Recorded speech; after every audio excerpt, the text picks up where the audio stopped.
اور ہم نے انسان کو اس کے ماں باپ کے بارے میں تاکید کی ہے. اس کی ماں نے کمزوری پر کمزوری کی حالت میں اسے اٹھائے رکھا اور اس کا دودھ چھڑانا 2 سال میں ہے کہ میرا شکر کرو اور اپنے ماں باپ کا میری ہی طرف لوٹ کر آنا ہے. تو اس آیت سے بھی پتہ چلتا ہے کہ ہمیں والدین کا شکر ادا کرنے کی ضرورت ہے، ان کے شکر گزار ہونے کی ضرورت ہے کہ انہوں نے ہمیں پیدا کیا اور پھر پالا پوسا، تربیت کی، اور آج ہم جس بھی مقام پر ہیں، جو کچھ بھی کر رہے ہیں، اس میں ان کا ایک بہت بڑا حصہ ہے. اس آیت میں خاص طور پر والدہ کا ذکر کیا گیا ہے. حملتہ امہ وہنا علی وہن، کہ اس کی ماں نے اسے کمزوری پر کمزوری کی حالت میں اٹھائے رکھا، یعنی پیٹ میں اٹھایا، اور اس کے بعد اس کو جنم دیا، پھر اس کو دودھ پلایا، اس کے ساتھ مشقتیں سہی. لیکن حقیقت یہ ہے کہ والدین کا مقام اسی وقت صحیح معنوں میں سامنے آتا ہے جب وہ پیدا کرنے کے علاوہ اچھی تربیت کی بھی ذمہ داری نبھائے، اور اس تربیت کے عمل میں ماں کا کردار باپ سے زیادہ اہم ہے. اسی لیے ہم دیکھتے ہیں کہ مختلف انبیاء کی زندگیوں میں بھی ان کی ماؤں نے اہم کردار ادا کیا. ہمارے سامنے اسماعیل علیہ السلام کی مثال ہے. اسماعیل علیہ السلام کی والدہ کون تھی؟ نام آتا ہے آپ کو؟ سب جانتے ہیں، کون نہیں جانتا ان کو؟ جو اللہ کے گھر کو جانتا ہے، جو صفا مروہ کو جانتا ہے، جو زمزم کو جانتا ہے، وہ حضرت ہاجرہ کو لازماً جانتا ہے. وہ کون تھی؟ وہ ایک عظیم ماں تھی جنہوں نے اپنے بچے کی ایسی تربیت کی کہ جس کی بنا پر ان کے بچے نے اپنے والد کے سامنے اس وقت سر جھکا دیا جب والد نے کہا کہ اللہ تعالیٰ نے مجھے حکم دیا ہے کہ میں تجھے ذبح کروں. تو انہوں نے کیا کہا؟ یا ابت افعل ما تؤمر، اے ابا جان، آپ کو جو حکم ملا ہے کر گزریے، میں اس کے لیے حاضر ہوں. اور پھر خانہ کعبہ کی تعمیر میں بھی اس پرمشقت کام میں، جبکہ ان کے ساتھ کوئی تیسرا شخص نہیں تھا، اس تعمیر میں بھی مسلسل وہ اپنے والد کے ساتھ رہے. لیکن آپ جانتے ہیں کہ ابراہیم علیہ السلام مستقل طور پر مکہ میں نہیں رہا کرتے تھے. اسماعیل علیہ السلام کی ساری تربیت ان کی والدہ نے کی تھی، اور اس وقت وہ بالکل تنہا تھیں. نہ صرف یہ کہ تنہا تھیں، بلکہ اس کے ساتھ ساتھ ان کے پاس زندگی گزارنے کے کوئی بہت بڑے وسائل بھی نہیں تھے. ایک ایسی جگہ پر تھی، ایک ایسی وادی میں تھی جہاں کی زمین کچھ اگاتی بھی نہیں تھی، اور جہاں پینے کے لیے پانی تک نہیں تھا. لیکن کس طرح انہوں نے ان ساری مشقتوں کو سہ کر، اللہ کی رضا پہ راضی ہو کر، شکر گزار ہو کر، احسن طریقے سے اپنے بچے کی تربیت کی. جب ابراہیم علیہ السلام ان کو وہاں چھوڑ کر جا رہے تھے تنہا بچے کے ساتھ، جو کبھی صرف دودھ پیتا بچہ تھا، تو اس پر انہوں نے اپنے شوہر سے کہا کہ آپ ہمیں یہاں کیوں چھوڑ کر جا رہے ہیں؟ جب ابراہیم علیہ السلام نے اس بات کا جواب نہیں دیا تو پھر انہوں نے کہا کہ اللہ امرک بہذا، کیا اللہ نے آپ کو اس بات کا حکم دیا ہے؟ تو ابراہیم علیہ السلام نے سر ہلا دیا کہ ہاں. تو کہنے لگی اذهب فلن يضيعنا اللہ، اب آپ چلے جائیں، اللہ ہمیں ہرگز ضائع نہیں کرے گا. آپ نے اللہ کا حکم مانا ہے، اللہ کی خاطر آپ ہمیں یہاں چھوڑ رہے ہیں، اللہ ہمیں کبھی بھی ضائع نہیں کرے گا. کس قدر اللہ پر یقین، توکل، ایمان اور بھروسہ تھا کہ جب انسان اللہ کی اطاعت کرتا ہے، اللہ کی فرما برداری کرتا ہے، اللہ کا بندہ بن کے رہتا ہے، تو پھر اللہ سبحانہ و تعالیٰ اس کے سارے امور کا محافظ ہو جاتا ہے، پھر اس کو رہنمائی عطا کرتا ہے، اسے سیدھے راستے پر چلاتا ہے، اس کے دین دنیا کے کام سنوار دیتا ہے. اسی لیے جب مائیں اچھی ہوں تو نسلیں بھی اچھی ہوتی ہیں. پھر آپ دیکھیے کہ اسماعیل علیہ السلام کی اولاد میں سے رسول اللہ صلی اللہ علیہ وسلم پیدا ہوئے، جس کی دعا ابراہیم علیہ السلام نے کی تھی کہ اللہ ان میں سے ایک نبی اٹھانا جو انہیں تیری کتاب کی تعلیم دے، اس کی تلاوت کرے اور حکمت کی تعلیم دے اور تزکیہ کرے تو اللہ سبحانہ تعالیٰ نے اسی نسل سے، یعنی ہاجرہ علیہ السلام کی نسل سے، ابراہیم علیہ السلام کی نسل سے، اسماعیل علیہ السلام کی نسل سے پھر رسول اللہ صلی اللہ علیہ وسلم کو پیدا کیا. اور آپ نے بجا طور پر فرمایا تھا کہ اللہ تعالیٰ نے مجھے بہترین نسل سے پیدا کیا ہے. اسی طرح ہم دیکھتے ہیں کہ یحییٰ علیہ السلام، جن کی اللہ سبحانہ تعالیٰ نے قرآن مجید میں بہت تعریف کی، جن کا نام اللہ تعالیٰ نے خود رکھا، جو زکریا علیہ السلام کی دعا کا نتیجہ تھے، کس طرح ان کے بارے میں قرآن گواہی دیتا ہے کہ وہ اپنے والدین کے بڑے ہی فرما بردار تھے. اللہ تعالیٰ نے حکم دیا، یا یحییٰ خذ الکتاب بقوۃ وآتیناہ الحکم صبیا وحنانا من لدنا وزکاة وکان تقیا وبرا بوالدیہ ولم یکن جبارا عصیا. اللہ تعالیٰ نے یحییٰ علیہ السلام کو بچپن ہی میں حکم دیا، اے یحییٰ کتاب پر مضبوطی سے عمل پیرا ہو جاؤ، اور ہم نے اسے بچپن میں ہی قوت فیصلہ عطا کر دی تھی. تو اس سے یہ پتہ چلتا ہے کہ بچپن کا زمانہ ایسا زمانہ ہوتا ہے کہ جس سے بچوں کی تربیت کا کام شروع ہو جاتا ہے. وَآتَيْنَاهُ الْحُكْمَ صَبِيًّا، چھوٹے سے بچے تھے جب سے اللہ نے ان کو حکمت عطا کر دی تھی. ہم نے اسے اپنی مہربانی سے نرم دل اور پاک سیرت بنایا، اور فی الواقع وہ پرہیزگار تھے. وہ اپنے والدین سے ہمیشہ اچھا سلوک کرتے تھے. برم بوالدیہ، اور کسی وقت بھی جابر اور نافرمان نہ ہوئے. ولم یکن جبارا عصیا، کتنی خوبیاں تھی ان کے اندر. ان کی تربیت میں بھی ان کے والدین کا ہاتھ تھا. اور پھر بچہ چونکہ ماں کے پاس وقت زیادہ گزارتا ہے، اور آپ سب جانتے ہیں کہ ان کی والدہ بہت بزرگ ہو چکی تھی جب اللہ تعالیٰ نے ان کو یحییٰ علیہ السلام جیسا بیٹا عطا کیا تھا، جس کا نام بھی خود رکھا تھا. زکریا علیہ السلام بڑھاپے کی انتہا کو پہنچ گئے تھے، لیکن اس بڑھاپے اور کمزوری کے باوجود انہوں نے اپنے بچے کی اچھی تربیت کی، کیونکہ وہ خود اللہ کی عبادت کرنے والے تھے، اللہ سے تعلق رکھنے والے تھے، اللہ کی اطاعت کرنے والے تھے. تو اللہ تعالیٰ نے وہ نیکی ان کی نسلوں میں بھی جاری کر دی. تو اس سے کیا پتہ چلتا ہے کہ اگر ہم چاہتے ہیں کہ ہماری اولاد نیک ہو تو سب سے پہلے ہمیں خود نیک بننے کی ضرورت ہے. وہ خیر جو ہم اپنے بچوں میں دیکھنا چاہتے ہیں، اس خیر کو اپنے اندر لانے کی ضرورت ہے. پھر اسی طرح عیسیٰ علیہ السلام کی صفت قرآن مجید میں کیا بیان ہوئی ہے، وَبَرًّا بِوَالِدَتِي وَلَمْ يَجْعَلْنِي جَبَّارًا شَقِيًّا، اور میں اپنی والدہ سے بہتر سلوک کرتا رہوں، نیز اللہ نے مجھے جابر اور بدبخت نہیں بنایا. تو عیسیٰ علیہ السلام بھی اپنی والدہ کا بہت احترام کرتے تھے اور ان کا بہت ریگارڈ کرتے، کیونکہ ان کی والدہ نے اکیلے ان کی تربیت کی تھی. عیسیٰ علیہ السلام کا کوئی باپ نہیں تھا، ماں ہی تھی جنہوں نے ان کو پروان چڑھایا تھا اور ساری مشقتیں ان کے لیے برداشت کی تھی، اور وہ بھی اپنی ماں کے بہت فرما بردار تھے. تو بعض اوقات ایسا بھی ہوتا ہے کہ تنہا ماں کو بچے کی تربیت کرنا پڑتی ہے، کیونکہ باپ یا ہوتا نہیں، یا پھر دین پر نہیں ہوتا، یا پھر ہوتا ہے تو اسے تربیت کرنا نہیں آتی اس طرح جیسے کرنی چاہیے. اور ماں کو اللہ سبحانہ وتعالی اپنے فضل سے دین عطا کر دیتا ہے، تو کس طرح پھر وہ بچہ ماں کی گود میں بہترین انسان بن کے پلتا ہے. نبی صلی اللہ علیہ وسلم بھی اپنی والدہ کے لیے بہت مہربان تھے، اسی لیے انہوں نے اپنے رب سے اس بات کی اجازت لی کہ وہ اپنی والدہ کی قبر کی زیارت کر سکیں.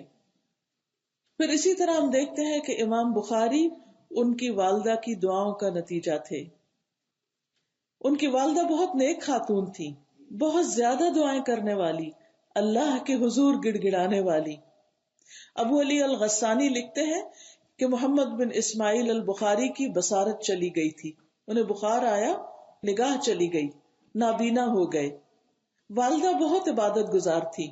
انہوں نے ابراہیم علیہ السلام کو خواب میں دیکھا کہ وہ ان سے فرما رہے ہیں کہ اللہ تبارک و تعالی نے تمہارے کثرت سے رونے اور دعا کرنے کی وجہ سے تمہارے بیٹے کی آنکھیں درست کر دی ہیں. وہ کہتی ہیں کہ صبح ہوئی تو واقعی اللہ نے ان کی آنکھیں درست کر دی تھی. تو انہوں نے پھر اپنے بیٹے کو دین کی خدمت کے لیے وقف کر دیا. اسی لیے امام بخاری جب 16 سال کی عمر کے تھے تو اپنی والدہ کے ساتھ حج پر گئے اور پھر وہاں جا کر پیچھے رہ گئے. والدہ اور دوسرے بھائی واپس آ گئے اور امام بخاری اگلے 16 سال تک گھر نہیں گئے.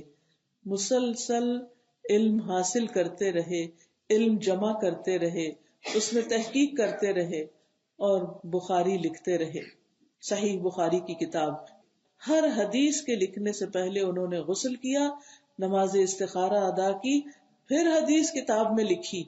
آج وہ کتاب ہمارے گھروں میں پڑی ہوتی ہے، اس کے اوپر ڈسٹ پڑی ہوئی ہوتی ہے اور ہم کھول کے نہیں دیکھنا گوارا کرتے کہ اس میں کیا لکھا ہوا ہے. کہاں لکھنے والے نے 16 سال اپنی ماں سے جدائی برداشت کی اور ملکوں پھرے اور ہزاروں لوگوں سے ملے، استادوں سے علم حاصل کیا اور پھر اس کو پرکھ کر اللہ سے مدد مانگ کر مسجد نبوی میں بیٹھ کر اس کتاب کو لکھا. کتنی بابرکت ہے وہ کتاب، لیکن ہم اس کے علم سے نابلد ہیں. ہمیں کیسے پتا چلے کہ بچوں کی اچھی تربیت کیسے کی جاتی ہے؟ جب تک ماں کے پاس علم نہیں ہوتا، جب تک ماں کے اندر تقوی نہیں ہوتا، جب تک ماں کے اندر ایمان کی قوت نہیں ہوتی، جب تک ماں دن رات دعائیں نہیں کرتی، بچوں کی تربیت نہیں ہو سکتی. کیونکہ بچوں کی تربیت کوئی آسان کام نہیں، یہ کوئی مشینی کام نہیں، یہ کوئی ٹیکنیکل کام نہیں. یہ صرف ڈے کیئر میں بھیجنے یا کسی اسلامک اسکول میں بھیجنے سے تربیت نہیں ہوتی. یہ تربیت ماں کے خون جگر جلانے سے ہوتی ہے، اللہ کے آگے رونے سے ہوتی ہے، مسلسل اپنے علم میں اضافہ کرنے سے ہوتی ہے کہ انسان نئے نئے طریقے سیکھتا رہے اور اپنے آپ کو علمی اور ایمانی اعتبار سے، روحانی اعتبار سے مضبوط بناتا رہے اور پھر اللہ سے دعائیں کر کر کے اپنے بچوں کی تربیت کرے. میں جب سے یہاں آئی ہوں جو سب سے بڑا مسئلہ دیکھ رہی ہوں وہ بچوں کی تربیت کا مسئلہ ہے. ہر ماں پریشان ہے کہ میں اپنی اس نسل کے لیے کیا کروں، لیکن اس پریشانی کے باوجود میں دیکھتی ہوں کہ مائیں خود دین سیکھنے کی طرف بڑی مشکل سے راضی ہوتی. ان کی اپنی ترجیحات دنیا ہے، مزید مال کمانا، زیادہ بڑے گھر خریدنا، زیادہ بہترین ڈریس اور جیولری اور پھر اس کے ساتھ ساتھ بہترین طرز زندگی. تو جب تک ہماری پرائرٹی دنیا ہے اور ہم اپنے لیے کم چیزوں پر گزارا کرتے ہوئے اپنے بچوں کی تربیت اور تعلیم کے لیے اپنی جان نہیں مارتے اور خود دین کی طرف نہیں آتے، تو پھر صرف آرزوؤں اور تمناؤں سے یا کسی مفتی سے کوئی فتویٰ لے کر یا کسی درس دینے والے سے کوئی مشورہ لے کر تو تربیت نہیں ہو جائے گی، یا کسی کو کہہ کے کہ آپ دعا کر دیں تو بات نہیں بنے گی. امام بخاری کی ماں جیسی ماں بنے کہ جنہوں نے اتنی دعائیں کی کہ اللہ تعالیٰ نے بچے کی نگاہ لوٹا دی. آج ہم پریشان واقعی ہوتے ہیں کہ ہماری آئندہ نسلوں کے ایمان کا کیا بنے گا، لیکن ہم سب اس بات پر غور کریں کہ ہم اس کے لیے کتنا تڑپتے ہیں اور کتنی دعائیں کرتے ہیں. ہم میں سے کتنے لوگ ہیں جو تہجد کے وقت اٹھ کر اللہ کے آگے گڑ گڑا کر اپنے بچوں کے لیے دعائیں کریں، اللہ سے رو رو کر اپنی غلطیوں کی معافی مانگے کہ یا اللہ یہ ہماری کوتاہی ہے، اگر ہمارے بچوں میں کوئی بگاڑ آیا ہے تو اس میں ہمارے اپنے ہی قصور ہیں. ہم نے وہ توجہ نہیں دی، ان کے اندر وہ ایمان پیدا نہیں کیا، ان کو قرآن سے اس طرح نہیں جوڑا. ہم نے ان کے اسکولوں کی تو بہت فکر کی لیکن ان کے قرآن پڑھنے کی فکر نہیں کی. صرف اس کو کسی مسجد یا مدرسہ میں چھوڑ کر ہی سمجھا کہ وہ سب کچھ کر لیں گے اور خود ان کو لے کر نہیں بیٹھے. اسکول کے ہوم ورک کے لیے تو خود ساتھ لے کر بیٹھتے تھے، لیکن قرآن کی سبق کی ریویژن کے لیے کتنی دفعہ ہم بیٹھے. اور پھر قرآن صرف پڑھنے کی چیز ہی نہیں، قرآن تو سمجھنے کی چیز ہے، قرآن تو زندگی کے لیے گائیڈ لائن ہمیں دیتا ہے. تو جب ہمیں خود ہی اس کا مطلب نہیں پتا تو ہم اپنے بچوں کو کیا بتائیں گے اور ان کی رہنمائی کس طرح کریں گے. تو آپ دیکھیے کہ امام بخاری کی والدہ نے بلند ہمتی کے ساتھ اپنے بیٹے کی اچھی تربیت کی، اس طرح کہ چھوٹی عمر میں ہی ان کو اسکول میں داخل کرا دیا. 10 سال کی عمر تک وہ مدرسے میں رہے. جب 16 سال کے ہوئے تو پھر وہ اپنے علاقے کے سارے علماء سے فیضیاب ہو چکے تھے. یعنی ابتدائی تعلیم و تربیت ماں سے، اور پھر اس کے بعد ماں نے اس بات کا اہتمام کیا کہ اپنے بچے کو اچھا استاد ڈھونڈ کر دوں. اور پھر طلب حدیث کے لیے ارلی ٹین ایج میں 16 ایئر میں ہی ان کو علم حاصل کرنے کے لیے اور مزید سیکھنے سکھانے کے لیے بھیج دیا. تو یہ دراصل ماں کی قربانی کا نتیجہ تھا کہ بچے کو پھر اس سٹیج پر اپنے سے دور بھی رکھا. ہمارے بچے اگر کبھی دین کے اندر تھوڑا زیادہ بھی جانے لگے تو ہمیں اس کی بھی پریشانی ہو جاتی ہے. اور پھر خاص طور پر اگر وہ 5 وقت مسجد میں نماز پڑھنے کی بات کریں تو اس پر بھی ہم راضی نہیں ہوتے کہ نہیں پھر تمہاری نیند کا کیا ہوگا، تمہاری جاب کا کیا ہوگا. ہر چیز اللہ کے ہاتھ میں، ہمارا رزق اللہ کے ہاتھ میں ہے. بہت سے ایسے بچے جنہوں نے ایکولی دین کی تعلیم حاصل کی، دونوں میدانوں میں آگے بڑھے، انہیں اللہ نے جو رزق دینا تھا دیا، اس میں کوئی کمی نہیں ہوئی. ایسا نہیں کہ جب ہم دین کی طرف جاتے ہیں تو جو رزق ہماری قسمت میں لکھا ہوتا ہے وہ پیچھے رہ جاتا ہے. اللہ تعالیٰ وہ بھی عطا کر دیتا ہے، بس ایک امتحان ہوتا ہے. اللہ تعالیٰ ہر ایک کو ٹیسٹ کرتا ہے کہ ان کی تمنا کیا ہے، کہ میرا بیٹا دنیا میں تاج پہن لے یا آخرت میں وہ تاج پہنے کہ جس کی روشنی سورج سے بھی زیادہ بہترین ہوگی، جو اس کے والدین کو پہنایا جائے گا. تو اس بچے کو پھر کیا پہنایا جائے گا؟ جو قرآن کا عالم ہوگا، حافظ ہوگا. تو بات یہ ہے کہ بچوں کی اچھی تربیت کا انحصار والدین کے اوور آل اور خصوصی طور پر ماں کے اچھا ہونے پر ہے. اس کے بارے میں السلسلہ صحیحہ میں ایک حدیث آتی ہے. حضرت عائشہ رضی اللہ تعالی عنہا روایت کرتی ہیں، آپ صلی اللہ علیہ وسلم نے فرمایا، تخیروا لنطفکم فانکحوا الاکفاء وانکحوا الیہم. اپنے نطفوں کے لیے اچھی ماں کا انتخاب کرو. قرآن میں عورت کو ایک کھیتی سے تشبیہ دی گئی ہے جس میں جس قسم کا بیج ڈالا جائے گا اسی قسم کی کھیتی اس میں سے اگے گی. تو عورت بھی بچوں کی پیدائش کا ذریعہ بنتی ہے. تو آپ نے فرمایا اپنے نطفوں کے لیے اچھی ماں کا انتخاب کرو، یعنی اچھی زمین کا انتخاب کرو. دین میں ہم پلہ عورتوں سے نکاح کرو اور ہم پلہ مردوں کو اپنی بیٹیوں کا نکاح دو، یعنی دین کی بنیاد پر رشتہ کرو. جب دین کی بنیاد پر کرو گے تو انشاءاللہ پھر آگے نسل بھی اللہ کی رضا والی ہی جنم لے گی. پھر اسی طرح قرآن مجید میں ایک دعا آتی ہے اور وہ دعا ہے، ربنا ہب لنا من ازواجنا وذریاتنا قرۃ اعین واجعلنا للمتقین اماما. کیا معنی ہے اس کا؟ اے ہمارے رب، ہمیں اپنی ازواج یعنی بیویوں اور اولاد کی طرف سے آنکھوں کی ٹھنڈک عطا فرما اور ہمیں متقین کا امام بنا. ابن علان کہتے ہیں کہ اللہ تعالیٰ نے اس دعا کا آغاز ازواج سے کیا ہے، بیوی سے کیا ہے، کیونکہ اس کی اصلاح اور درستگی ہی میں اولاد کی درستگی اور اصلاح ہے. یعنی ربنا ہب لنا من ازواجنا، کہ بیوی اگر صالح ہوگی تو انشاءاللہ اس کی گود سے جو نسل پروان چڑھے گی اس کے اندر بھی وہ نیکی اور خیر اور بھلائی آئے گی. اور ویسے بھی باپ کے مقابلے میں اولاد کی نگرانی کی ذمہ دار ماں ہے. صحیح بخاری میں آتا ہے، عبداللہ بن مسعود سے روایت ہے کہ رسول اللہ صلی اللہ علیہ وسلم نے فرمایا، تم میں سے ہر شخص نگران ہے اور اس سے اس کی رعیت کے بارے میں سوال کیا جائے گا. امام لوگوں پر نگران ہے، اس سے ان کے بارے میں پوچھا جائے گا. آدمی اپنے گھر والوں پر نگران ہے، یعنی اوور آل بیوی پر، بچوں پر، جو بھی کچھ گھر میں ہے اس سے ان کے بارے میں سوال کیا جائے گا. عورت اپنے شوہر کے گھر اور اس کے بچے کی نگران ہے. عورت کس کی؟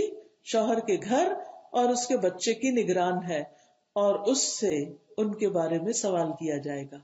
تو گویا قیامت کے دن عورتوں سے خاص طور پر بچوں کے بارے میں پوچھا جائے گا کہ انہوں نے بچوں کو کیسی تربیت دی، کیسی تعلیم دی، ان کا کیسے خیال رکھا، ان کے لیے کتنا وقت لگایا اور کیسی کیسی دعائیں دی.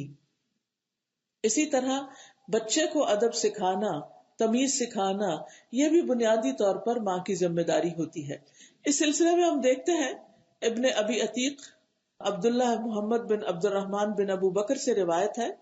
وہ کہتے ہیں کہ میں نے اور قاسم بن محمد بن ابو بکر، ان دونوں نے حضرت عائشہ کے پاس کچھ بات چیت کی. ہم بات کر رہے تھے. قاسم زبان کی شدید غلطیاں کرنے والے انسان تھے کیونکہ وہ ایک لونڈی کے بیٹے تھے. حضرت عائشہ نے ان سے کہا، کیا بات ہے، تم میرے اس بھتیجے کی طرح گفتگو کیوں نہیں کرتے، کیونکہ ان کی ماں جو تھی وہ خالص عرب تھی. پھر کہنے لگی ہاں میں جانتی ہوں تم میں یہ بات کہاں سے آئی ہے کہ تمہاری زبان اس طرح پختہ نہیں. اس کو اس کی ماں نے ادب سکھایا ہے اور تمہیں تمہاری ماں نے سکھایا ہے. کہتے ہیں اس پر قاسم کچھ ناراض ہو گئے کہ ظاہر ماں کی بات ہو رہی تھی، لیکن حضرت عائشہ رضی اللہ تعالی عنہا نے بڑی ایک حکمت کی بات کی اور دونوں کا فرق بتا دیا کہ ہاں مجھے سمجھ آ گئی یہ بات کہ ایک بچہ کیوں اچھی طرح بات کر رہا اور دوسرا کیوں نہیں کر رہا. پھر کہتے ہیں کہ ان کے دل میں کچھ غصہ سا آ گیا اپنی پھپھی کے خلاف، تو انہوں نے جب دیکھا کہ حضرت عائشہ کا دسترخوان آ رہا ہے، یعنی کھانا آ رہا ہے، تو اٹھ کھڑے ہوئے. یعنی ایک طرح سے ناراضگی کا اظہار تھا کہ مجھے یہاں کھانا نہیں کھانا. حضرت عائشہ نے پوچھا کہاں جاتے ہو؟ کہنے لگے میں نماز پڑھتا ہوں. حضرت عائشہ نے کہا بیٹھ جاؤ. انہوں نے کہا نہیں مجھے نماز پڑھنی ہے. حضرت عائشہ نے کہا دھوکے باز بیٹھ جاؤ، میں نے رسول اللہ صلی اللہ علیہ وسلم کو فرماتے ہوئے سنا ہے کھانا سامنے آ جائے تو نماز نہیں، اور نہ وہ شخص جس پر پیشاب پخانے کی ضرورت غالب آ رہی ہو پہلے وہ اپنے آپ کو وہاں جا کے فارغ کرے اور پھر نماز پڑھے. کہنے کا مطلب یہ تھا کہ اصل بات تو یہ کہ تم اس لیے نہیں اٹھ رہے کہ واقعی تمہیں نماز پڑھنی ہے، تم اس لیے اٹھ رہے ہو کہ تمہارے اندر بات کچھ اور ہے، یعنی ناراضگی کی وجہ سے تم کھانا نہیں کھانا چاہتے. لیکن انہوں نے ایک صاف بات کر دی، اور اس بات میں ہم سب کے لیے ایک بہت بڑا سبق تھا کہ ماں نے تمہیں سکھایا ہے. اور آج بھی آپ دیکھیں کہ یہ بات اکثر ماں کو ہی لوگ بلیم کرتے ہیں جب بچے کو گڑبڑ کرتے ہیں. اس میں کافی حد تک سچائی بھی ہے، اور بعض اوقات ماں بیچاری پوری کوشش بھی کر لیتی ہے، اس کے باوجود بھی بچے کیونکہ باہر زیادہ رہتے ہیں تو باہر کا ماحول زیادہ قبول کر لیتے ہیں، اس کے اثرات زیادہ لے جاتے ہیں، کیونکہ ماؤں کے پاس تھوڑے وقت کے لیے ہوتے ہیں، اس لیے کہ ماں کو جاب کرنی ہوتی ہے یا کچھ اور کام کاج کرنے ہوتے ہیں، تو وہ اپنے یا تو گھر کے کاموں میں بہت پرفیکشن چاہتی ہے، اس میں مصروف رہتی.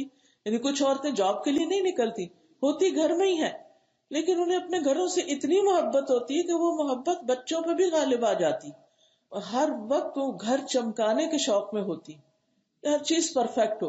اور اس میں کیا نگلیکٹ ہو جاتے ہیں، بچے نگلیکٹ ہو جاتے ہیں، ان کو کارٹون لگا دیے جاتے ہیں، ان کے ہاتھ میں فون پکڑا دیا جاتا ہے، کچھ اور گیجٹ دے دیے جاتے ہیں کہ یہ اس میں مصروف رہیں اور ہم اپنے کام کریں. لہٰذا بچوں کا وقت نکل جاتا ہے، نہ ان کے ساتھ بیٹھ کے پڑھنے کا وقت ہے، نہ ان کے ساتھ بات کرنے کا، نہ ان کے ساتھ بیٹھ کے کھانا کھانے کا، نہ ان کے ساتھ کوئی وقت گزارنے کا. لہٰذا وہ ماؤں سے کم تربیت لیتے ہیں، ٹی وی سے زیادہ تربیت لیتے ہیں، یا اور جس بھی گیجٹ کے ساتھ وہ دل لگائے ہوئے ہیں اس سے وہ بہت کچھ سیکھ رہے ہوتے ہیں.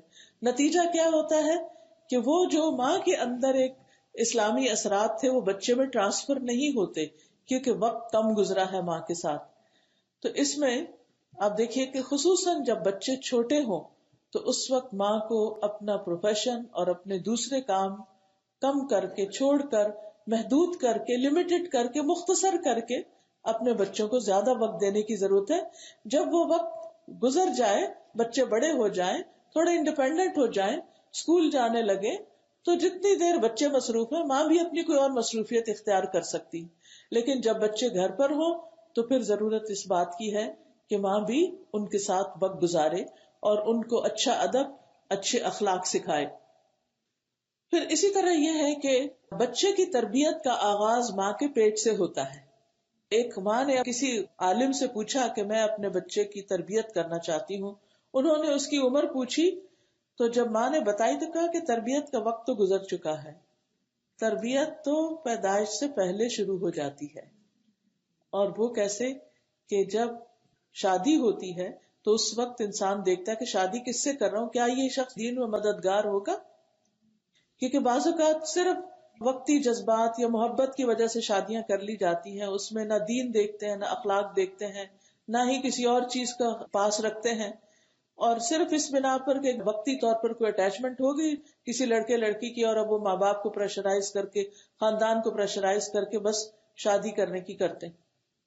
تو ایسی صورت میں پھر نقصان کیا ہوتا ہے کہ وہ وقت تو گزر جاتا ہے، ہنی مون پیریڈ تو بہت جلد گزر جاتا ہے، اور پھر جب بچے پیدا ہونے لگتے ہیں تو اصل آزمائش شروع ہوتی ہے.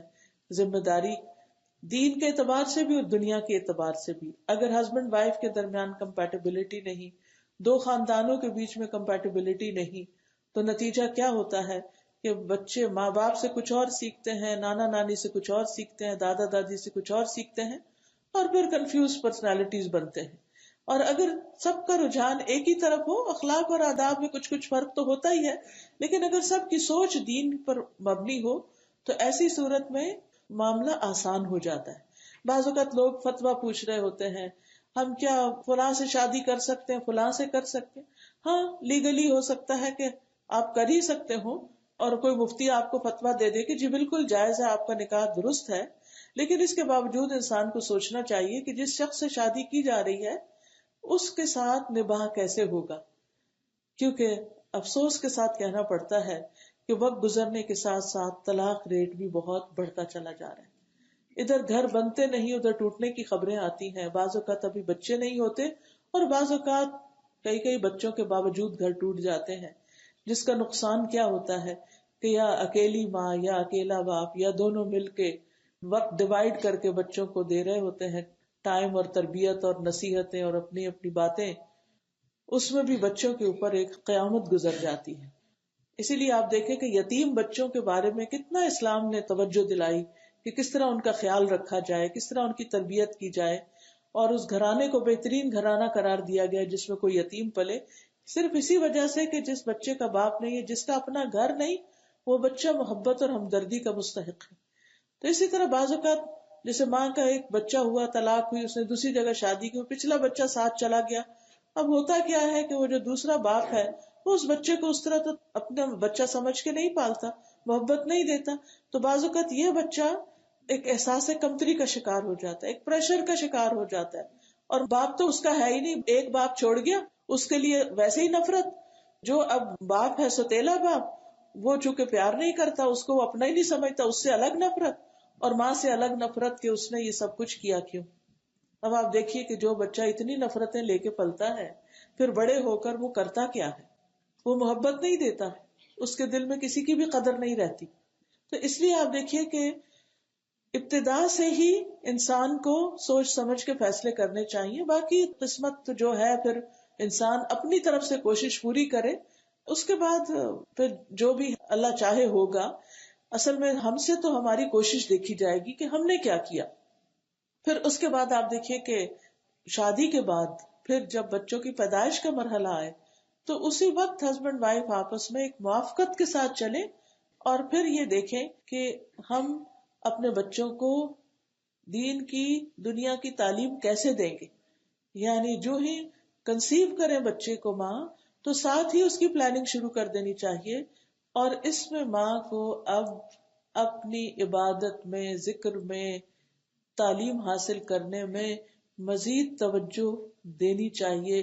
ان سب کا ڈوز انکریز کر لینا چاہیے، کیونکہ اب اس پر ایک اور ذمہ داری آ رہی ہے، اور اس کا تقاضا یہ ہے کہ وہ اب اسٹرانگ ہو جائے، کیونکہ اب اس کے ہاتھوں ایک نسل پلنے والی ہے، اس کی تربیت ہونے والی ہے. تو وہ اپنے اوپر اب ورک کرنا شروع کرے. جب ایک عورت پریگننٹ ہوتی ہے تو اس کو مخصوص قسم کی غذا دی جاتی ہے، اس کے آرام کا، اس کی صحت کا خیال رکھا جاتا ہے، یا ایٹ لیسٹ مشورے دیے جاتے ہیں کہ ایسا ہونا چاہیے.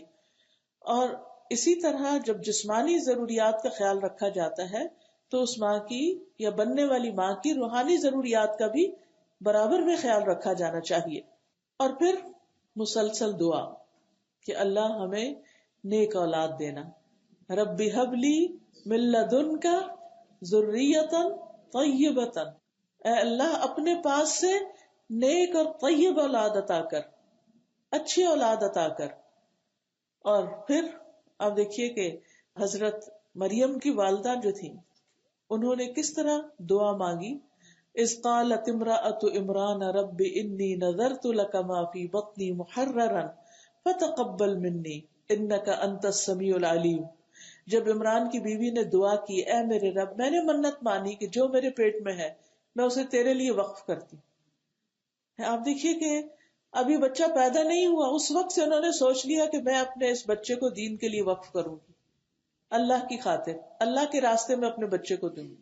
ٹھیک ہے، ہر ماں ایسے نہیں کر سکتی، لیکن کچھ مائیں تو ایسی ہونی چاہیے نا کہ جو اپنے بچوں کے لیے واقعی امانت اور ایمانداری کے ساتھ یہ سوچیں کہ میں اپنے بچے کو اللہ کے لیے وقف کروں گی. تو انہوں نے کہا تو میری اس منت کو قبول فرما، بے شک تو ہر ایک کی سننے والا، جاننے والا ہے. اور پھر آپ دیکھیے کہ اس کے لیے انہوں نے کس کس چیز کا اہتمام کیا. کہتی ہیں وَإِنِّي أُعِيذُهَا بِكَ وَذُرِّيَّتَهَا مِنَ الشَّيْطَانِ الرَّجِيمِ، بے شک میں اس کو اور اس کی اولاد کو شیطان مردود سے تیری پناہ میں دیتی ہوں. یعنی اللہ تو اس بچے کو شیطان سے بچانا، نہ صرف یہ کہ اس بچے کو، اس بچے کے بھی نسلوں کو شیطان سے بچا دے. یعنی وہ عورت کتنی ویژنری ہے کہ وہ اپنے لیے نہیں، اس بچے کے لیے سوچ رہی ہے اور اس بچے کے بچوں کے لیے آگے سوچ رہی ہے کہ اللہ ان سب کو ایمان دینا، شیطان سے بچانا. کیونکہ شیطان سب سے بڑا دشمن ہے. وہ تو اس طاق میں ہوتا ہے کہ کوئی انسان پیدا ہو اور وہ اس کو اپنا بنا لے. تو آپ دیکھیے کہ ہم تو اپنے بچوں کے لیے بھی دعا کرنا بعض اوقات بھول جاتے ہیں، کیونکہ جب ہم نماز ہی نہیں پڑھتے اور نماز کی پابندی نہیں کرتے، یا صحیح نماز نہیں پڑھتے، یا توجہ سے نماز نہیں پڑھتے، تو ہم پڑھتے بھی جب ہیں رب اجعلنی مقیم الصلاۃ ومن ذریتی ربنا وتقبل دعا، تو وہ بس پتہ ہی نہیں ہوتا کیا پڑھ گئے. پڑھ کے جب سلام پھیرتے پھر یاد آتا ہے اچھا کتنی دفعہ ہم نے سوچ کے یہ دعا پڑھی. اور جو مائیں نماز ہی کی پابندی نہ کریں وہ پھر اس کے بعد کون سی دعا مانگے گی؟ کیونکہ انسان جب یہ چاہتا ہے کہ اس کی دعا قبول ہو تو اس کے لیے ضروری ہے کہ وہ اللہ کو راضی بھی کرے، وہ نیک اعمال کرے تاکہ اس کی سنی جائے. پھر اسی طرح آپ دیکھیے کہ پھر ان کا اچھا نام بھی رکھتی ہیں. جب وہ پیدا ہو گئی تو کہتی ہیں وَإِنِّي سَمَّيْتُهَا مریم، میں نے اس بچی کا نام مریم رکھا ہے. مریم کا معنی ہوتا ہے عبادت گزار، خدمت گزار، یعنی اللہ کی عبادت کرے گی اور بندوں کی خدمت. اور پھر ہر ماں کا یہ فرض بنتا ہے کہ بچے کو اچھا نام دے، میننگ فل نام دے، تاکہ جب اس کو اس نام سے پکارا جائے تو بچہ خوش ہو، بچے کے اوپر اس کے اچھے اثرات ہوں.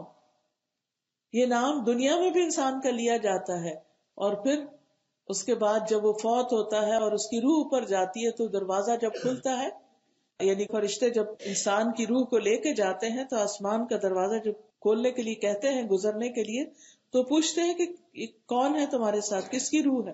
تو اس کا جو اچھا نام ہوتا ہے دنیا میں اس سے بتاتے کہ فلاں کی روح آ رہی ہے.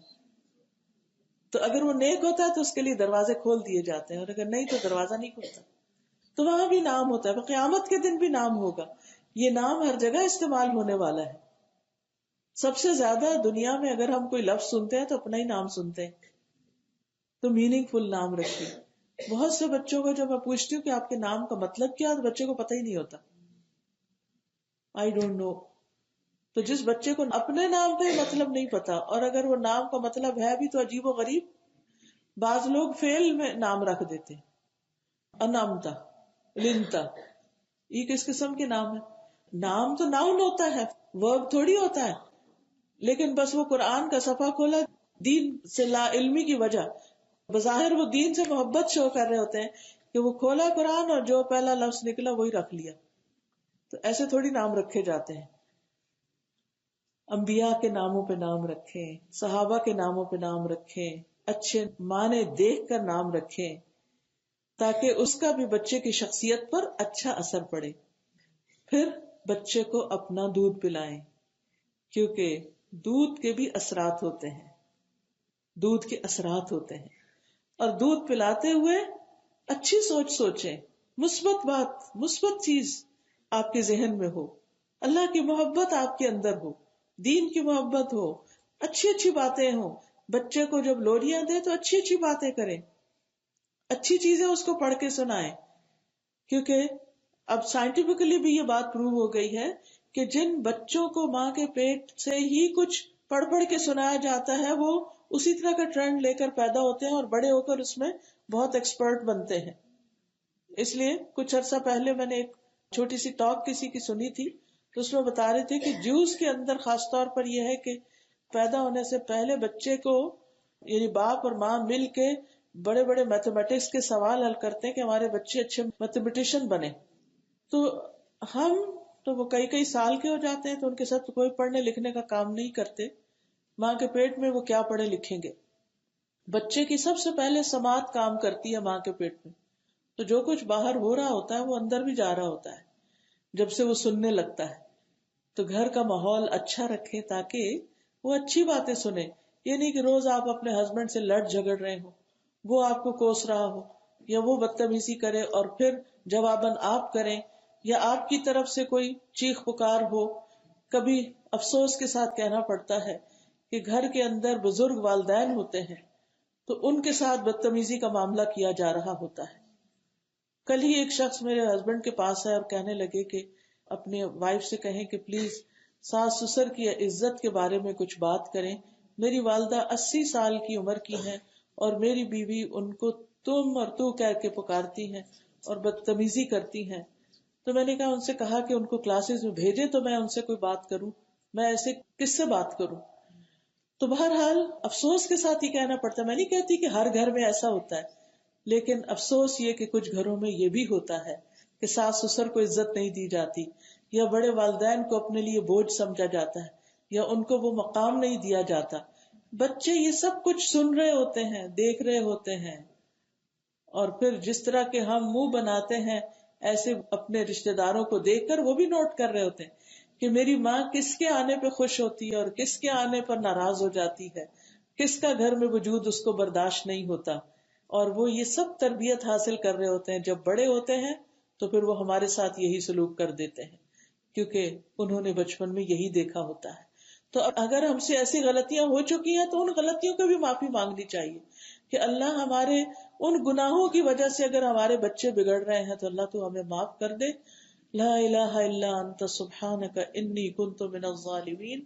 اور استغفار کی کثرت تاکہ ہمارے اولاد کے اندر اللہ خیر اور بھلائی جاری کر دے اور وہ ہمارے فرما بردار بن کے اٹھے، اور سب سے بڑھ کر اللہ سبحانہ تعالیٰ کے فرما بردار بن کر. تو بہرحال میں بات کر رہی تھی کہ بچے کو اپنا دودھ پلائیں. کچھ مائیں اپنے حسن کی وجہ سے یا اپنے فگر کی وجہ سے بچوں کو دودھ نہیں پلاتی، تو اس بارے میں جو حدیث آتی ہے وہ بہت ہی سخت ہے. خاص طور پر جو بچہ ماں کے دودھ کا محتاج ہو. کچھ بچے کمزور ہوتے ہیں فزیکلی، اور کچھ ایسے ہیں کہ وہ دوسرا دودھ نہیں پیتے، کچھ اور نہیں کھا سکتے، بیمار ہوتے ہیں. تو ایسی صورت میں ماں کو اپنے دودھ کا اہتمام کرنا لازم ہے. حدیث میں آتا ہے کہ نبی صلی اللہ علیہ وسلم نے فرمایا کہ میرے پاس 2 آدمی آئے، انہوں نے میرا بازو پکڑا اور مجھے ایک دشوار گزار پہاڑ کی طرف لے گئے. تو میرے لیے چڑھنا مشکل ہو رہا تھا. تو انہوں نے کہا کہ چڑھو. میں نے کہا مجھ میں اتنی طاقت نہیں کہ اس پر چڑھ سکوں. تو انہوں نے کہا ہم تمہارے لیے آسانی کرتے نہیں، ہم تمہیں پکڑ کر اوپر لے جاتے ہیں. تو میں نے چڑھنا شروع کر دیا. تو جب میں اس کی چوٹی پر پہنچا پہاڑ کی تو مجھے شدید قسم کی چیخوں کی آواز آئی. تو میں نے پوچھا کہ کس کی چیخیں ہیں؟ تو انہوں نے کہا یہ جہنمیوں کی چیخیں، کیونکہ نبی صلی اللہ علیہ وسلم کو ایسی چیزیں دکھائی جاتی تھی تاکہ وہ اپنی امت کو بتا سکے. بہرحال وہ کہتے ہیں کہ وہ مجھے آگے لے کر بڑھے اور ہم ایسی عورتوں کے پاس سے گزرے کہ سانپ ان کے پستان نوچ رہے تھے. میں نے پوچھا ان عورتوں کا کیا معاملہ ہے؟ انہوں نے کہا یہ اپنے بچوں کو دودھ نہ پلانے والی عورتیں، یعنی بغیر کسی عذر کے بچوں کو دودھ سے محروم کر دینا. تو اب آپ دیکھیے کہ اس حق کے نہ ملنے کی وجہ سے نقصان کیا ہوتا ہے. ایک تو ایک دوبارہ پریگنینسی ہو گئی، بچہ بیمار ہے، ماں بیمار ہو گئی، یعنی کوئی جینوئن ریزن ہے تو پھر تو معافی ہے، لیکن بغیر کسی وجہ کے کہ ہم سے نہیں رات کو اٹھ کے اپنی نیند خراب کی جاتی یا ہم نہیں پلاتے، تو یہ اسلامی لحاظ سے بچے کا حق مارنے والی بات ہے، اس پر ظلم ہے، کیونکہ اس کی وجہ سے بچے کا امیون سسٹم کمزور رہ جاتا ہے اور وہ طرح طرح کی بیماریوں کا شکار ہو جاتا ہے. اس کی وجہ سے اس کی ہڈیاں اور جسم اس طرح مضبوط نہیں ہوتا جس طرح ماں کے دودھ کے ساتھ ہوتا ہے. اور پھر بچے اور ماں کے درمیان وہ بانڈنگ نہیں ہوتی، وہ محبت نہیں ہوتی جو کہ بچے کا حق ہے. اس وقت بچے کو صرف دودھ نہیں چاہیے ہوتا، ماں کا سینہ بھی چاہیے ہوتا ہے، اس کو محبت بھی چاہیے ہوتی ہے. تو ماں آپ دیکھیں کہ تھک ہار کے جب کام کاج سے بیٹھی ہے بچے کو دے کر تو کتنے پیار سے وہ بچے کو دودھ پلاتی ہے، وہ اس کے اپنے سینے کی ٹھنڈک بنتی ہے. تو یہ اگر کوئی ماں اس سے اپنے بچے کو محروم کرتی ہے تو یہ چھوٹا جرم نہیں ہے. آپ دیکھیے کہ ام اسماعیل حضرت ہاجرہ جو ہے وہ اپنے بچے کو دودھ پلانے کی خاطر جو تکلیف اٹھاتی ہیں، اللہ نے اس تکلیف کو کیسے قبول کیا. آپ کو وہ واقعہ یاد ہوگا، اسماعیل علیہ السلام کی والدہ جو تھی اسماعیل کو دودھ پلاتی تھی اور اس کے لیے خود اس مشکیزے سے پانی پیتی جو ابراہیم علیہ السلام ان کے لیے پانی چھوڑ کر گئے تھے جب وہ یہاں اترے تھے مکہ کی اس وادی میں. جب سارا پانی ختم ہو گیا تو وہ پیاسی رہنے لگی اور ان کا دودھ کم ہو گیا، بچہ بھی پیاسا رہنے لگا. اب وہ دیکھ رہی تھی کہ ان کے سامنے ان کا بچہ پیاس کی شدت کی وجہ سے پیچ و تاب کھا رہا ہے، زمین پہ لوٹ رہا ہے. تو وہ وہاں سے ہٹ گئی، کیونکہ اس حالت میں بچے کو دیکھنے سے ان کا دل بے چین ہو رہا تھا. تو وہ صفا کی طرف گئی. اگر آپ کو اللہ لے گیا ہو حرم، تو آپ نے دیکھا ہوگا جہاں زمزم لکھا ہوتا ہے اوپر ہی صحن میں، وہاں سے لے کر صفا کا فاصلہ اچھا خاصا ہوتا ہے. جب آپ طواف کر لیتے ہیں تو پھر آپ صفا مروہ کی طرف جاتے ہیں تو تھوڑا دور ہی ہے. صفا پر گئی تاکہ پہاڑی پہ چڑھ کے آس پاس دیکھے کہیں کوئی پانی ہے، کوئی انسان ہے، کوئی انتظام ہے. خیر وہ جب وہاں پر چڑھی، دیکھا وادی کے ادھر ادھر کہیں کوئی انسان نظر نہ آیا. وہاں سے اتر گئی اور پھر دوڑنا شروع ہو گئی مروہ کی طرف. جب وادی میں پہنچی تو اپنا دامن اٹھا لیا اور خوب دوڑنے لگی، تاکہ دامن جو ہے وہ الجھے نہ اور تیز دوڑے. آپ نے دیکھا ہوگا کہ کبھی دوڑنا تو انسان پہلے اپنے کپڑے سمیٹتا ہے، تو انہوں نے بھی اسی طرح کیا. پھر وہ وادی سے نکل کر مروہ کی پہاڑی پر آئی. اس پر کھڑی ہو کر دیکھنے لگی کہ کہیں کوئی انسان نظر آئے، لیکن کوئی نظر نہ آیا. اس طرح انہوں نے 7 چکر لگائے. کتنی دیر لگ جاتی ہے نا ان 7 چکروں میں. ابن عباس کہتے ہیں نبی صلی اللہ علیہ وسلم نے فرمایا اسی لیے لوگ صفا مروہ کے درمیان صحیح کرتے ہیں. وہ بچے کے لیے پانی تلاش کر رہی تھی تاکہ وہ خود بھی پیئے اور بچے کو پلائیں اور بچے کو دودھ پلا سکیں. کتنی مشقت کی ایک ماں نے کہ بچے کے دودھ کا انتظام کرے. اللہ کو وہ مشقت کتنی پسند آئی کہ رہتی دنیا تک کے لوگوں کے لیے اس کو عمرے اور حج کا رکن بنا دیا کہ جو صفا مروہ کی صحیح نہ کرے اس کا نہ عمرہ نہ حج ہے. اللہ سبحانہ تعالیٰ کسی کی قربانی کو کیسے قبول فرماتے ہیں، یعنی اس کو عبادت کا حصہ بنا دیا، اس کو ایک ریچول بنا دیا کہ اب جو بھی وہاں جائے گا، عورت ہوگی کہ مرد، بچہ ہوگا کہ بوڑھا، ان سب کو صفا اور مروہ کے درمیان چکر لگانے ہی لگانے ہوں گے. تو ماں کبھی اس کو اپنے بچے کو دودھ پلانے کے لیے ہسپتال کے چکر لگانے پڑتے ہیں. آپ نے دیکھا ہوگا کہ بعض بچے پری میچور پیدا ہو جاتے ہیں، بعض بچے پیدا ہو کر بیمار ہو جاتے ہیں، کسی کے ہارٹ کا کوئی پرابلم ہو جاتا ہے، کسی کا کچھ. اب ماں بعض اوقات ہسپتال میں نہیں رہ سکتی کیونکہ گھر میں بھی اس کے کام ہے. اب اس کی دوڑ ہسپتال تک لگی رہتی ہے. وہ گھر آتی ہے، گھر والے بچوں کو دیکھتی ہے، پھر ہسپتال بھاگتی ہے، وہاں جا کے بچے کو دودھ پلاتی ہے. کبھی بچے کا دودھ نکال کر بھیجتی ہے، کبھی کسی طرح کبھی کسی طرح. ایسی ماؤں کے لیے بھی خوشخبری ہے کہ وہ اس سے گھبرائے نہیں. آپ کی یہ دوڑ اللہ کو بڑی پسند ہے کہ اللہ نے آپ کے اوپر اگر کوئی ایسی مشقت ڈال دی اور آپ کو اتنی محنت کرنا پڑ رہی ہے اپنے بچے کو دودھ پلانے کے لیے، اللہ تعالیٰ اس کو بھی قبول کرے گا. کبھی ایسا ہوتا ہے کہ کوئی ایسی جاب ہوتی ہے کہ بچہ قریب ہی ہوتا ہے لیکن بار بار اس کام سے ہٹ کے دودھ پلانا پڑتا ہے. کبھی گھر کے کاموں میں سے آپ کام کر رہے ہیں، آپ نماز پڑھ رہے ہیں، تو بچہ رونے لگتا ہے، آپ کو دودھ پلانا پڑتا ہے. تو ان باتوں سے تنگ نہ ہو، غصہ نہ کریں، بچے کو ڈانٹ ڈپٹ نہ کریں، اس پہ ناراض نہ ہو، پیار سے محبت سے اپنا فریضہ سمجھ کر اس کو پلائیں، کیونکہ یہ تربیت کا حصہ ہے. اس محبت کے ساتھ آپ کی اس کے ساتھ ایک بانڈنگ ہوگی، پھر وہ آپ پر اعتماد کرے گا، پھر وہ آپ کی بات سنے گا. کیونکہ بچے جس پر اعتماد ہوتا ہے، جس پہ ٹرسٹ کرتے ہیں، اس کی بات سنتے ہیں، اس کی بات قبول کرتے ہیں. اسی لیے آپ نے دیکھا ہوگا کہ کئی دفعہ بچے باپ کی نہیں سنتے، ماں کی سنتے. اور اگر بچپن میں تھوڑی بہت آگے پیچھے کرے بھی تو بڑے ہو کے ضرور ریئلائز کرتے ہیں، ایکنالج کرتے ہیں، میری تربیت میں میری ماں کا بہت بڑا حصہ ہے، اس نے میرے لیے بڑی تکلیفیں اٹھائی ہیں، اس نے مجھے اس طرح پڑھایا، اس نے مجھے ایسے اور ایسے اسکول بھیجا، اپنا زیور بیچ کے میری تعلیم و تربیت کا اہتمام کیا، جیسے امام شافعی کی والدہ نے کیا تھا. آپ سب نے امام شافعی کا واقعہ سنا ہوگا کہ کس طرح ان کی ماں نے اپنا سب کچھ بیچ دیا اپنے بچے کو علم سکھانے کے لیے. تو مائیں ایسی قربانیاں بھی کرتی، اور پھر وہ قربانیاں کر کے احسان نہیں جتاتی بلکہ اس کو اپنا فرض سمجھتے ہوئے کرتی ہیں. ایسی مائیں ہیں کہ جن کی پھر اولاد کچھ بن کے نکلتی ہے، حالانکہ وہ بھی یتیم بچے تھے، باپ نہیں تھا، ساری کوشش ماں کی ہے. تو پھر اس کے بعد آپ دیکھیں کہ حضرت ہاجرہ کی ہم بات کر رہے تھے کہ کس طرح حضرت ہاجرہ کو اللہ سبحانہ وتعالی نے پانی عطا کر دیا، زمزم کا کنواں دیا، کیونکہ ابھی وہ وادی میں چکر لگا رہی تھی. اور پھر جب مروہ پہ چڑھی تو انہیں کچھ آواز سی سنائی دی، تو انہوں نے کہا کہ اگر تم کوئی ہو جو میری مدد کر سکتے ہو تو کر دو. لیکن کیا دیکھتی ہے کہ دور وہیں ایک فرشتہ موجود ہے. فرشتے نے اپنی ایڑی سے زمین میں گڑھا کر دیا اور یہاں سے وہ پانی ابل آیا، اور حضرت ہاجرہ نے اسے حوض کی شکل میں بنا دیا اور اپنے ہاتھ سے اس طرح کر دیا کہ پانی باہر نہ نکل جائے، اور چلو سے اپنے مشکیزے میں بھرنے لگ گئی. جب بھر چکی تو وہاں سے چشمہ ابل پڑا. ابن عباس کہتے ہیں کہ نبی صلی اللہ علیہ وسلم نے فرمایا اللہ اسماعیل پر رحم کرے، اگر زمزم کو انہوں نے یوں ہی چھوڑ دیا ہوتا، یعنی اس کے ارد گرد حوض نہ بنایا ہوتا یا چلو سے مشکیزہ نہ بھرا ہوتا تو زمزم بہتے چشمے کی شکل میں ہوتا. پھر بہرحال حضرت حاجرہ نے خود بھی پانی پیا اور بچے کو بھی پلایا.